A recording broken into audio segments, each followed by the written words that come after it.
Jona, welcome back to another Atomic AMA after what has been a very busy week, last week for us in particular, with both our first live in-person event, AtomicHub Live London, and NFT.London as well. So how was it? Did you find it good? Yeah, I definitely did find it good. It was a pretty intense week, but a very good one as well. So as you say, obviously the probably most important thing for us was that we hosted our first ever AtomicHub Live in London the day before NFT.London, the conference. Had a number of people show up. We had a number of projects that were presenting what they were doing, had a few panels, had a few keynotes, and overall it was just great vibe. I'd say just a lot of people that are clearly so passionate about the space that were also happy to get a chance to meet one another. Certainly for us, it was great to meet a lot of the people that we've been chatting to for the last few years, but never seen in person. And yeah, I think a lot of things that we can improve for future ones. But given this was our first event, everyone seemed to be smiling, everyone seemed to be happy. So it was a big success for us. Yeah, no, it was a brilliant event, I must say, and yeah, a lot of good feedback, not just from the people that were there, but from people after the fact. I had a few people message me and were like, "Hey, you put on a really good event," or some things I've seen on Twitter. People really happy with what we put on. So yeah, I think it was a great success, and yeah, I'm catching you on short notice here, but when will we, or are we considering a second live event? We definitely are considering one, and I think it's almost certain that we will have a second one. It's not certain when and where yet. Sure. So it's probably the next one's probably not going to be in Europe because we've now been in Europe, and it probably makes sense to either go to North America or to Asia, perhaps even. We'll see. We don't know yet, but in general, I think everyone on our team thought that this went really well, and we want to repeat that. We want to build on that. Oh, fantastic. And of course, we had Atomic Hub Live on the Wednesday, and then we had NFT.London on the Thursday and the Friday, which was, I mean, it's the second time we've been to one of the big events arranged by the NFT NYC team. We had a really good booth in a really good location. But how was NFT.London for you? Yeah, as you say, first of all, we had a really cool booth, and a lot of people come by. And I mean, this was the first iteration of NFT.London, so no one really knew what to expect. And I think overall, first day was great. A lot of people got a lot of good content on the stages, and just so many conversations that we were able to have, which was great. Then the second day was a bit slower. I think that it also played a role that the Web Summit in Lisbon was happening, where ridiculous amounts of people went. Yep. So those events were kind of clashing, which is probably something that can be improved in the future. So the second day was a bit slower, but still good conversations to be had there. And yeah, I think overall we can definitely rule that as a success as well. Awesome. Wow, that's great.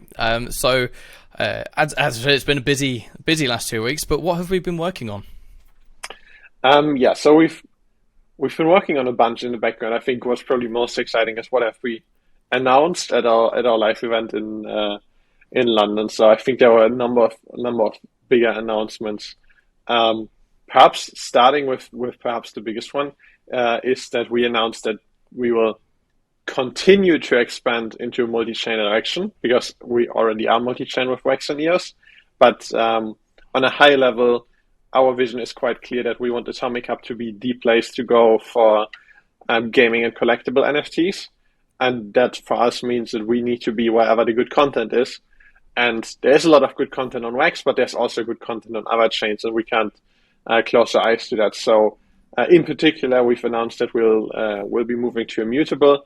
And when I say moving, that doesn't mean that we will have like AtomicHub Wax and AtomicHub Immutable, and those are separate and our attention is divided. But instead, what we want to do is we want to build one AtomicHub that combines all these different chains into one, where ultimately, from a user's perspective, you shouldn't really have to worry about which chain an NFT is on. You should just have to worry about what the project is and if the content is good. which is a long-term vision. And there's, of course, technicalities to that and a lot of challenges that we will need to solve. But yeah, that was one of the big announcements that we made. Other than that, I'll just keep going. There's a quite long list. Other than that, another big one was that we announced our partnership with MetaCarbon. So MetaCarbon is a company, a startup that focuses on carbon offsetting in the Web3 space.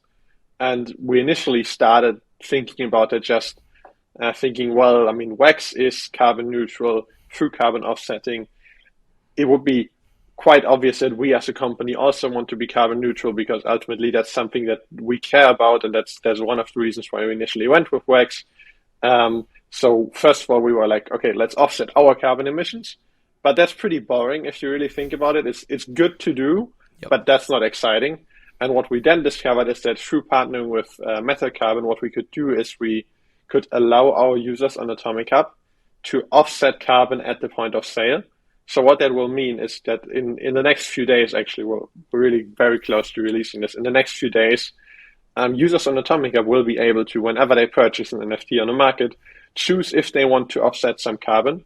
So if they want to offset 10 kilograms of carbon through the projects that MetaCarbon supports, and then pay for that right at the point of sale, sort of just rounding up in a way, and then turn the narrative from NFTs being bad for the environment, which they're not. It's just NFTs are technology, just different implementations. I think most of us know that, but the narrative is still there that NFTs are bad for the environment, and we'll be able to flip that by not just being carbon neutral, but by actually being carbon negative, by allowing our users to do this.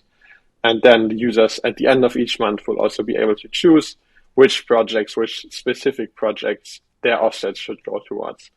So that was quite a big announcement, one that we were quite excited about. We had Tom, co-founder of MetaCarbon, there at the event as well, talking about it. So that was quite fun. Yeah. I'm not sure if I should just keep going because it's really a long list. I think we'll just stick with those two. I mean, we did make other announcements at the event, but I think we can. Yeah. We'll have some announcements. Perhaps one big one. Okay. Perhaps one big one that listeners might care about. We also announced that we will. Name is still to be defined. That we will be releasing a Launchpad, which really will be our primary sales solution. I think those that have been on AtomicHub for a while know that there is a way to do primary sales and drops on AtomicHub, but it's pretty hidden, and you can't create them directly on AtomicHub. And one of the reasons why we never promoted this feature was because there was a lot of uncertainty and lack of clarity around the taxation, in particular around value-added tax and sales tax. And so what we will be launching at the end of the year is a Launchpad where we can then partner with projects who will hold their primary sale through our service, where we will then report and remit value-added taxes, where we will offer buyers a very easy way to purchase these NFTs, also with fiat if they want to, and really just offer a solution for big brands, but also projects that are already in the part of the community to just step up their game in terms of primary sales. Yeah. And together with that, we announced a partnership that's will be the first of many to come there. But maybe I'll leave that for now in order to not continue my monologue for too much longer. Yeah, I think we announced a lot of very exciting things at NFT.London, and not NFT.London, our event, AtomicHub Live London, and there's a few more in there, but let's save a few of them for for the next day. There's plenty of that, and they're all fantastic. So, you'll be seeing various bits and pieces out on NFT Insider and the AtomicHub blog with a few more details on all of the announcements that we've made over the next few weeks. I did have a question from the Discord with regards to greenwashing, but I think in your answer or how you're talking about MetaCarbon there, you kind of made it clear that this is the right decision for us. This isn't us trying to cover anything up or doing anything untoward. It's we're doing a good thing. Yeah, basically. I mean, and definitely, and it's unfortunate that those accusations came up. But actually, like one valid point there is a lot of the carbon offsetting market is shady. And we knew that coming into that, so we were very wary of who we were partnering with. and we looked into that, and ultimately we feel comfortable and confident that our partner in Meta Carbon is doing things the right way. Everyone can look at what that actually means once we release the feature on AtomicHub. We'll make it very transparent, just through the use of a smart contract, which isn't even that exciting to us, but actually quite cool. Just by having a smart contract that tracks everything, it will also be provable. You will be able to see that every wax, every dollar you spend is actually going somewhere, is actually doing something. And all around, we feel like we're doing things the right way here. Yeah. And then you also have to note that wax isn't proof of work. Wax wasn't horribly energy inefficient in the first place. So really, like any internet service that you use has servers and they need to run and they use electricity, just like wax does. But the key difference, or like it only really becomes a lot when you have proof of work, where you have like Bitcoin miners and just full server farms running to compete with one another, which has never been the case on Wax in the first place. So Wax never was super energy inefficient in the first place. Then the Wax team offset the emissions that the Wax chain generates. We offset the emissions that our company generates, and now this adds a layer to that to even make it carbon negative. I think we're doing a good thing. Yeah. I hope that people see that, and people will be able to verify that for themselves once it's live.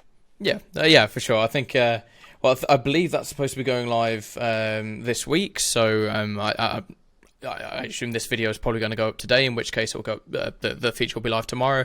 But in any case, you can go try it out. There are various kind of NFT rewards you can get for using the system as well, and various different kind of incentives for using it. But that'll all be detailed in the post we'll have up on NFT Insider in the AtomicHub blog. But yeah, plenty of announcements this past week, all with just huge amounts of potential and opportunities and exciting things coming to AtomicHub. So yeah, very, very cool week. But I think that's it for this AMA. So Jona, thank you very much for joining me, and I will see you in 2 weeks' time. Thank you, John, and I'm sure we'll have a lot of other things to still talk about then. Absolutely.